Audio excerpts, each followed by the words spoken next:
So we have already spoken with China's ambassador to Canada and requested clemency. Canada's position when it comes to the death penalty is consistent and a very long-standing. As Canadians know, we do not have the death penalty in Canada. We believe it is inhumane and inappropriate, and wherever the death penalty is considered with regard to a Canadian, we speak out against it, and indeed with regard to others. And that is what we are doing here. I would also like to say, with the case of Mr. Schellenberg, it's important for us to remember that we're talking about a human being, about a person. I spoke yesterday with Mr. Schellenberg's father, and it was a very emotional conversation for him, as people might imagine.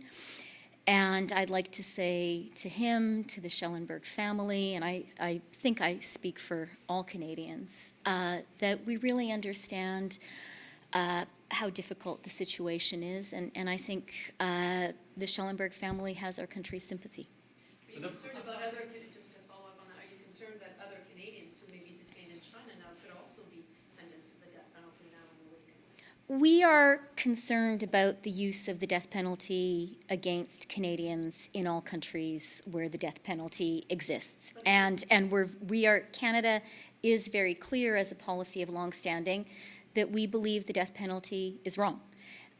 Canadians who travel to countries where the death penalty is part of the criminal justice system need to be aware that it exists, and that is just a reality. But our government, and I think this is a view widely held by Canadians, believes it's wrong. We always advocate against it, specifically when it is applied or is contemplated to be used on Canadians, but we advocated against it much more broadly.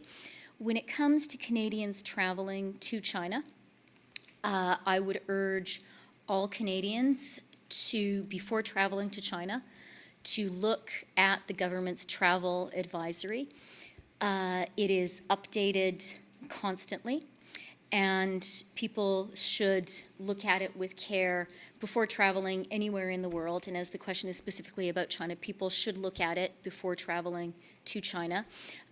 We do, in the current advisory, urge people to use a high degree of caution before traveling to China.